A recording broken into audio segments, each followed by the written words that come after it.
జయంతి ఎన్నున్నాయి? 55. ఆనంది, ఇవి first round పీసులే కదా? అవునన్నా. సావిత్రి, నువ్వెన్ని కుట్టావు? 30 అన్నా. అందరూ బాగా వినండి. ఉగాది పండుగ ఆర్డరు ఇవాళ మధ్యాహ్నం 3 గంటలకల్లా పూర్తవ్వాలి. ఊరికే కాలక్షేపం చేయక పని కానివ్వండి.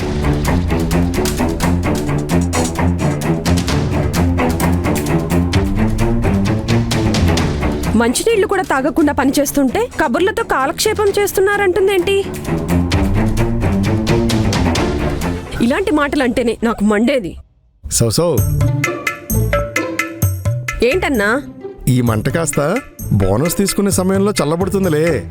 ఆ, బోనస్ తీసుకోవాలి అంటే ఉగాది ఆర్డర్ త్వరగా పూర్తి చేయాలి. అందుకే కదా పొద్దున్నే వచ్చి అందరం కష్టపడుతున్నాం. ఉమ్, ఉమ్. బోనస్ డబ్బులు చేతికి రాగానే నా కొడుకుని తీసుకెళ్లి వాడికి కొత్త బట్టలు కొనిచ్చి ఈ ఉగాది పండగ సంబరాలా చేసుకోవాలి.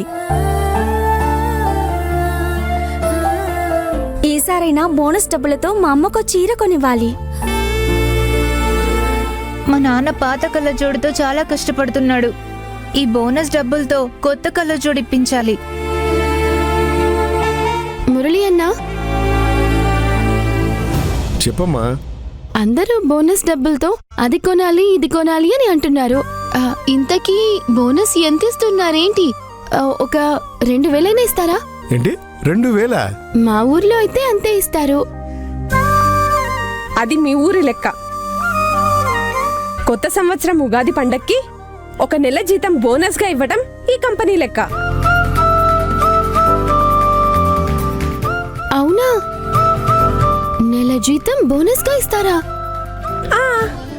అవునే, అందుకే కదా మనం ఇంత కష్టపడి పనిచేస్తున్నాం. అందుకే అందరి కోరికలు గుర్రాల్లా పరిగెడుతున్నాయి. ఆనంది, త్వరగా అందరికి ఆ పీసులు ఇచ్చేయి, లేదంటే ఆ రాక్షసి వచ్చి పిచ్చి గొంతు వేసుకొని పిచ్చి గొంతులు వేస్తుంది.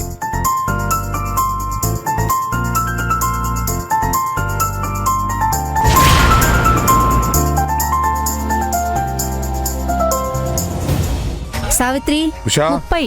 సార్. పండగ ఆర్డర్ మొత్తం పూర్తయిందా? పూర్తయింది సార్. సరే సరే, చేసిన పని చాలు. వచ్చి బోనస్ తీసుకోండి. రండి.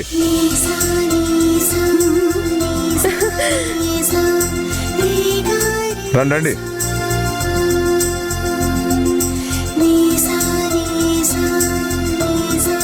రండి రండి.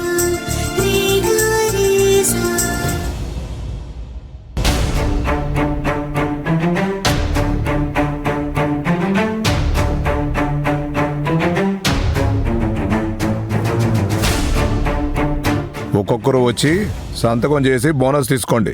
సావిత్రక్క, త్వరగా వెళ్ళాలి. మీ పిల్లాడికి బట్టలు తీసుకుని వెళ్ళాలి అని చెప్పావు కదా. అయితే నువ్వే ముందు రాక్క. రాక్క, పర్వాలేదు. వస్తున్నా. Thank you sir. సంతకం పెట్టు.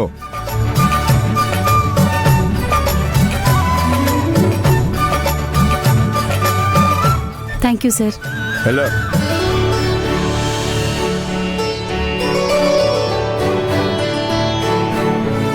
నెక్స్ట్.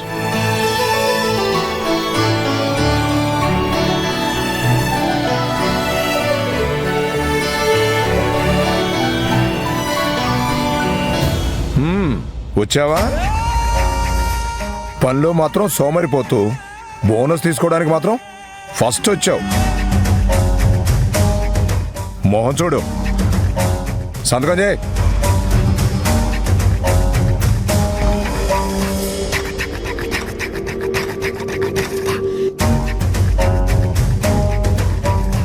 సార్, తక్కువ ఉన్నాయండి సార్. ఏం తక్కువ ఉన్నాయి? బోనస్ డబ్బులు సార్. సార్, నా కవర్లో కూడా తక్కువ ఉన్నాయి సార్. తక్కువ ఉంది అంటే ఎంత? 1000 రూపాయలే ఉన్నాయి సార్. ఈ ఏడాది బోనస్ అంతే.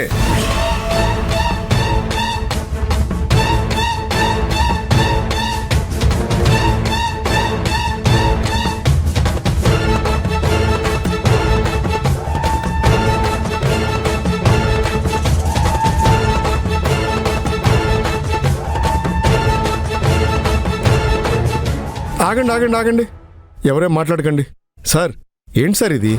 ప్రతి సంవత్సరం ఒక నెల జీతం బోనస్గా ఇస్తారు కదా, అలాంటిది ఇప్పుడేంటి ఇలాగా 1000 రూపాయలు ఇచ్చి ఇంతే అంటారేంటి? ఇన్నేళ్ళు అంటే లాభాల్లోనే ఉండేది. ఈ ఏడాది అందరూ కలిసి ఎక్కడికో పోయారు కదా, కంపెనీకి నష్టం తెచ్చారు కదా, దాని ఫలితమేది.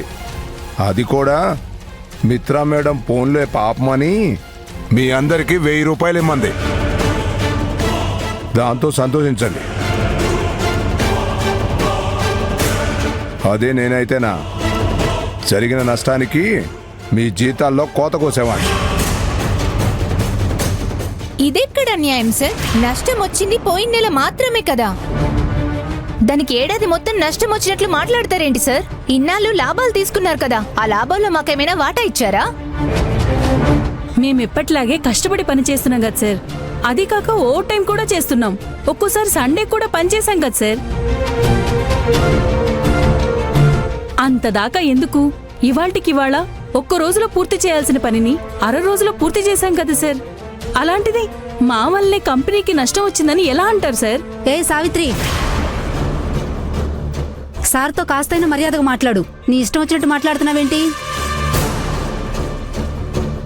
ఉషా అక్క, తప్పుగా మాట్లాడుతోంది నువ్వు, వీళ్ళు కాదక్క.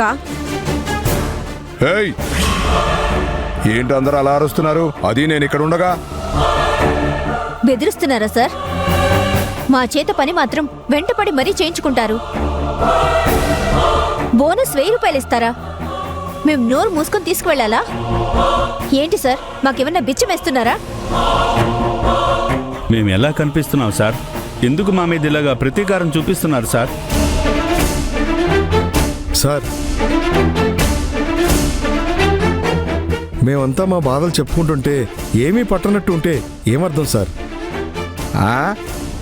మీరెంత అరిచి గోల చేసినా బోనస్ 1000 రూపాయలనే అర్థం.